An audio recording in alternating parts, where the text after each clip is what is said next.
सज्जनों, हंगम मेरे दोस्तों, माता एवं बहनों, इस समय मैं बासी कहलाता हूँ उदयपुर का। तो उदयपुर पता है क्या?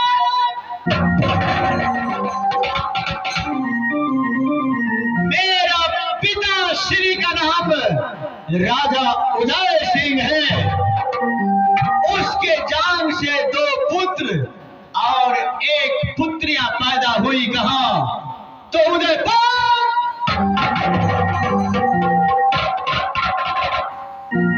मेरा नाम विजय सिंह और हमसे जो छोटा भाई है उसका नाम। इसके पश्चात मेरी जो छोटी बहन है उसका नाम रानी सती रुक्मणी रखा हूं। मैंने उसे पढ़ा लिखा कर होशियार किया। मैंने वरण को रखा, लेकिन यह कुलछनी यह मेरी बहन नहीं बन सकी। यह मेरा कुल से निकल गया। इस समय मैं मंत्री को बुलाता हूं। इसके पश्चात मैं आप लोगों के सामने मैं इस सवाल को प्रस्तुत करूंगा।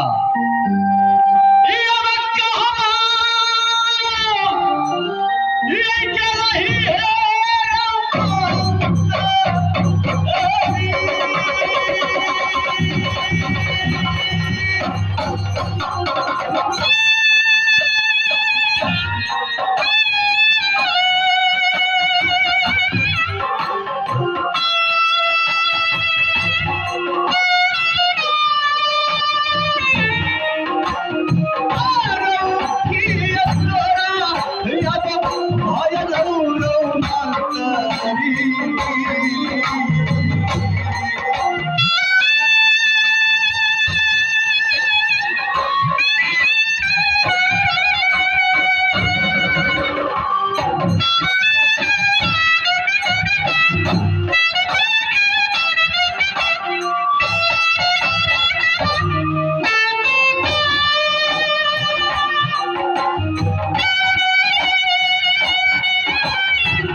सबसे पहले ये बताओ मेरे बहादुर, यह ड्योढ़ी छोड़कर तुम कहाँ चले जाते हो?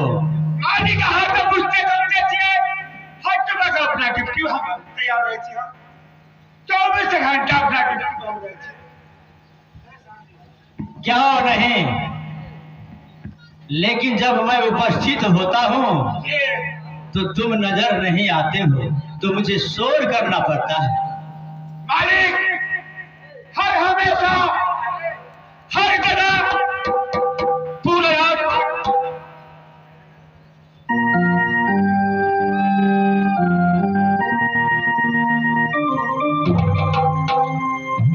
के दक्षिणा में सुनना सबका हमारा काम है। क्या नहीं मंत्री, मंत्री मालिक क्या कहो, किससे कहो? माधुरी मंसूर है, उदयपुर का चंद्र देखकर मेरा कलेजा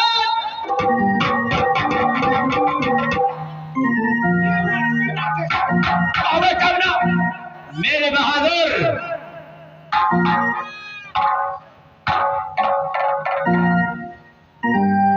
जिसके लिए बोलना मैंने यह 14 कोस के राज में यह भरी हुई सभा लगाकर मैं अपनी बहन के पश्चात मैंने जो प्रतिज्ञा रखा था, वह प्रतिज्ञा मेरा भंग हो चुका। अगर इधर है वो चोर के मंत्री पकड़ का पोर में आगे छोड़ दे। क्या नहीं मेरे बहादुर कि पोर पर वो शीशा फेंक दे, आप जेल घर में बंद कर दे, वो बनवा के बनने की जेल घर में। मालिक मंत्री, ये सवाल तो मैं अब पूछूंगा, पहले मेरा बताओ ना। एक परन तो मेरा समाप्त हो चुका है, जी, दूसरी परन बाकी। आप कौन पर है बाकी? क्या अभी तक तुमने मेरे परन को कभी नहीं सुना था? हाँ हाँ, तो ये कोई नहीं होगा। आप ऐसे कौन पर है? मेरा परन यही था कि जिस दिन मेरी बहन मेरा प्रतिज्ञा भंग हो जाएगा, उसके पश्चात मेरा पिता श्री ने यह 14 कोस के राज में यह एक कमलदह पोखरा खुदवाया है। उसमें बीच जाट के नजदीक में एक कमल फूल लगाया गया है। जी, जो कोई उस कमल फूल को तोड़ कर ले आएगा, हाँ बोलो ना। इसके साथ मैं अपने बहन से उसे शादी कर दूंगा।